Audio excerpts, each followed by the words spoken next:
J'accueille notre invité Bruno Retailleau. Bonsoir, merci. Bonsoir. Vous êtes président aujourd'hui du groupe Les Républicains au Sénat, mais vous avez aussi été président de Conseil général et vous aviez sous votre responsabilité 2500 pompiers, donc vous comprenez bien la situation. Bien sûr, la plupart étaient des volontaires et j'avais 250 professionnels.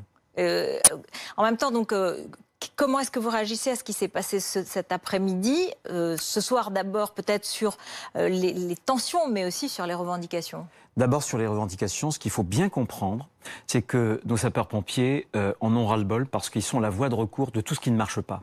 Il n'y a plus de médecins, des médecins de ville, en campagne et maintenant dans certains quartiers. Et donc, on les appelle.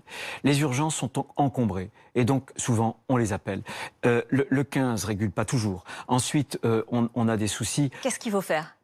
Et on a des soucis parce que les sapeurs-pompiers, dans mon département, j'ai appris qu'il y avait près d'une dizaine de sapeurs-pompiers qui s'étaient fait agresser dans l'année, alors que c'est un département plutôt rural. Donc ils consentent vraiment beaucoup de difficultés. La société française, il faut les écouter, mais on ne peut pas régler uniquement le problème des pompiers sans régler aussi le problème de la désertification médicale, le problème des urgences. C'est ce qui rend la question très très difficile. Moi je pense qu'ils n'ont pas du tout bénéficié d'une bonne écoute du ministère de l'Intérieur.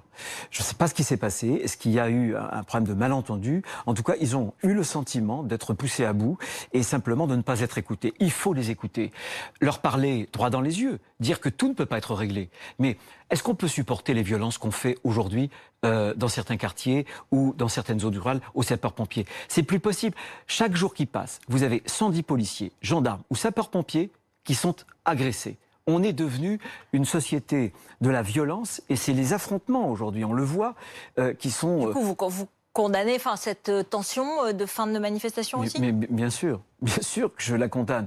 Ce qui est extraordinaire, c'est qu'on a là deux services publics, avec les CRS, le service public de la sécurité, et avec les sapeurs-pompiers, le service public de la sécurité civile, avec un affrontement. Nous sommes dans une société de l'affrontement et malheureusement, en France aujourd'hui, trop souvent, ceux qui veulent défendre des revendications pensent que seule la violence est une voie de recours. Vous savez, j'ai vécu Notre-Dame-de-Lande. J'avais dit à Emmanuel Macron, qui avait cédé à la violence des zadistes, aujourd'hui, vous donnez raison aux zadistes, contre les décisions de justice, contre le référendum, eh bien, vous montrez un très mauvais signal. Ce soir, donc maintenant, la manifestation est dispersée. Ça c'est fini dans le calme. La circulation a repris place de la Nation, comme nous l'a expliqué notre reporter sur place. On va évoquer les autres questions qui sont évidemment aussi importantes. La question de la laïcité du port du voile dans l'espace public qui était au cœur des questions du gouvernement cet après-midi à l'Assemblée nationale. Vous, sénateur de Vendée, vous êtes pour une loi qui interdisent le port du voile à des parents accompagnant les sorties scolaires, ce qui a été un peu le débat de ces derniers jours. Mais je vous propose d'écouter Édouard Philippe. Il a répondu à l'Assemblée nationale à cette question et veut ainsi clore ce débat. Écoutez. Je ne pense pas, pour ma part, monsieur le député, que l'enjeu aujourd'hui, ce soit de faire une loi sur les accompagnants scolaires. L'enjeu, et je pense que nous pouvons nous retrouver là-dessus, c'est de combattre efficacement et avec le soutien de l'ensemble de nos concitoyens, les dérives communautaires. Ma ligne en la matière, c'est de mener sans faiblesse la lutte contre la radicalisation. Cette radicalisation islamiste qui menace notre société. Voilà, la radicalisation, oui, il faut s'y attaquer. Une loi de plus pour brimer peut-être des mères accompagnant leurs enfants en sortie scolaire, ça n'est pas nécessaire. Il s'agit de brimer personne. Quand j'entends le Premier ministre dire qu'il voit bien la radicalisation qui se déploie sur les territoires français, mais que fait-il très concrètement pour lutter contre? On voit aussi que dans notre société, il y a un phénomène, il y a un islam radical, politique, oui, mais qui veut imposer pardonnez-moi. sa marque dans nos territoires. Bien sûr, on va en parler dans un instant, mais est-ce qu'il passe par ces accompagnantes? Écoutez, il s'agit de signes. Il faut être précis parce que c'est très délicat, vous êtes d'accord? Il faut être très précis. Je réponds au Premier ministre une fois de plus, par une forme d'hypocrisie politicienne, vous vous défaussez sur les directeurs d'école. Il a fallu, souvenez-vous, vous vous en souviendrez certainement, c'était en 1989, dans un collège de Creil, des jeunes collégiennes voilées. Et il a fallu 15 ans pour que, avec Jacques Chirac, soit votée la loi interdisant à des élèves 2004. de porter le voile. Pourquoi? Tout simplement parce que l'école, plus qu'aucun autre service public, doit être protégée, notamment des influences religieuses ou politiques. Mais là, on est d'accord, monsieur le sénateur. Non, on n'est mais pas d'accord. les parents, la mère qui porte un voile et qui accompagne ses enfants, est-ce qu'elle est et si elle est à l'extérieur de l'école, est-ce que vous considérez qu'elle est un danger radical islamiste? Soyons clairs. Je pense que l'école, c'est en classe, et l'école, il y a l'école aussi hors les murs. Cet été, personne s'en est aperçu, la Cour administrative d'appel de Lyon a pris une décision très importante pour donner raison à un directeur d'école qui exigeait à des parents d'élèves en classe de se soumettre et de ne pas porter d'insignes visibles, ostentatoires d'une religion ou de la politique. Eh bien, pour moi, la sortie scolaire fait partie du temps scolaire. C'est une classe hors les murs. Et il faut que notre République se défende et puisse imposer une neutralité. Et sans doute que ce service public particulier qu'est l'école doit avoir une exigence rehaussée en matière de neutralité et de laïcité. C'est d'ailleurs l'exemple de la loi de 2004, puisque dans les services publics, ceux qui sont astreints au principe de laïcité, de neutralité, c'est les agents, les fonctionnaires, mais jamais les usagers. Si vous, demain, vous allez à la poste, vous pouvez venir avec un voile islamique si vous le souhaitez. Sauf que là, avec la loi 2004, on dit non, il n'y a pas seulement les professeurs. Il y a aussi les usagers du service public, c'est-à-dire les élèves. Parce que, comme disait Jean Zay d'ailleurs, on a des consciences en formation. Populaire. On a des consciences en formation. Et un signe ostensible. Je crois, moi, que, par ailleurs, le voile islamique n'est pas un bout de tissu quelconque. Je pense que c'est un signe. Et je pense qu'un certain islam politique l'utilise pour marquer une partie de la société. C'est d'ailleurs une visée à la fois séparatiste, sexiste aussi. Alors, on a lutté pour que la femme soit l'égale de l'homme. On sait très bien que par cette voie aussi, il s'agit de dire que souvent la femme est d'un rang inférieur à l'homme. Qu'est-ce qu'on veut faire aujourd'hui? Est-ce qu'on veut une république debout? Est-ce qu'on tient à nos principes, à nos valeurs ou pas? Le Premier ministre, je vais vous dire, le Premier ministre se défausse totalement. C'est un manque de courage total. Et ça ne m'étonne pas du tout parce que, regardez ce qui s'est passé à la préfecture de Paris. On est 10 jours après. Quelles sont les décisions qui ont été prises depuis? Est-ce que justement, 10 jours après cette attaque, qui fait qu'il y a une très grande nervosité, et c'est normal, et une grande inquiétude, et c'est légitime, qui pose des questions. Par ailleurs, il y a la situation, on va en parler, en Syrie, avec les Kurdes attaqués par les Turcs. Mais pour autant, est-ce qu'on peut faire de la surenchère sur ces questions? Non. Ou est-ce qu'on doit être dans le rationnel? Parce que vous dites, il faut interdire. Il faut interdire. On est dans l'opposition, c'est facile. Mais quand on est au gouvernement, comment on fait? Les arguments que j'utilise sont tout sauf irrationnels. Je vous ai cité un arrêt d'une cour d'appel administrative de Lyon. Je vous ai indiqué le raisonnement que j'ai, qui fait que l'école doit être un sanctuaire qui préserve les élèves de toutes les influences prosélytes, extérieures, religieuses ou politiques, et qu'on ne doit pas supporter les signes ostentatoires. Je vous ai dit par ailleurs que, pour moi, le temps de sortie scolaire, c'est le prolongement de la classe. C'est une école hors les murs. Vous voyez que je ne m'énerve pas, c'est avec beaucoup de calme. Je le fais aussi, je vais vous dire. Parce que on a des compatriotes de confession musulmane qui sont profondément français et qui ne sont pas dans une dérive fréro-salafiste. C'est aussi à eux qu'on le doit.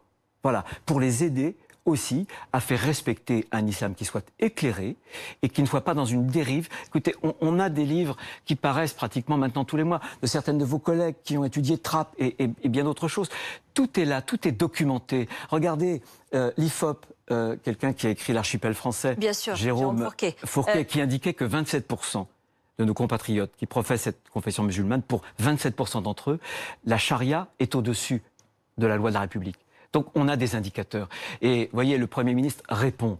Il répond pour dire, écoutez, c'est pas le problème, on s'en occupe pas. Moi je considère qu'il y a un terreau qui demain peut fabriquer des djihadistes. Alors, et nous devons nous attaquer à la fois au terrorisme, mais aussi à un terreau qui encourage des dérives qui n'ont rien à voir avec nos valeurs républicaines. Que fait-on face à la Turquie, qui a lancé son offensive terrestre. Vous allez participer ce soir à un meeting de soutien aux Kurdes avec un certain nombre de personnalités, dont Bernard-Henri Lévy, Jean-Christophe Lagarde ou encore Caroline Fourest. Et vous allez apporter votre soutien. Mais concrètement, si vous étiez au gouvernement, qu'est-ce que vous feriez? Est-ce que l'armée française, est-ce que l'Europe est en capacité de faire quelque chose? Bien sûr, bien sûr. Et malheureusement, on baisse les bras là aussi. Moi, j'ai été des tout premiers parlementaires à me rendre dans le Kurdistan irakien, à Erbil. C'était en août 2014, alors qu'il y avait tout cet exode, notamment des yézidis, des chrétiens, de la plaine de Ninive. Et j'ai vu à ce moment-là les Kurdes leur donner l'asile. J'ai vu ensuite les Kurdes à Kobané lutter. Je les ai vus. On a repris Raqqa grâce aux Kurdes. Je pense qu'il y a plusieurs choses à faire. La première chose, il faut qu'on puisse rappeler l'ambassadeur de France à Ankara pour marquer très clairement notre désapprobation. Deuxième chose, comment se fait-il que l'Europe continue des pourparlers pour l'adhésion de la Turquie? Non, c'est fini. Et puis, il faut bien entendu, sur le plan international, obtenir une zone d'exclusion aérienne. C'est important, et y compris en venir sur des sanctions économiques vis-à-vis de la Turquie. Son économie ne se porte pas bien. Je pense enfin, et pour moi c'est principal, je pense que dans ces dernières années, la France a commis sur le plan diplomatique une énorme erreur. Nous nous sommes totalement alignés sur la politique américaine. Que ce soit avec M. Obama et plus encore avec M. Trump, on voit bien que nos intérêts désormais divergent. Il faut donc que la France reprenne une attitude diplomatique conforme à son histoire gaulienne, d'indépendance. Parce que c'est comme cela qu'en parlant à la Russie, bien sûr, les Américains... Qui a commencé à être fait. Hein, c'est tout juste, et j'encourage le président de la République. Effectivement, il y a un petit virage. Il faudra attendre un peu pour savoir si c'est uniquement dans les mots ou dans les actes. Mais la France doit être cette puissance d'équilibre qui, dans le monde, dialogue, est capable de dialoguer avec tous pour la paix. Dernière question, puisque le temps nous presse.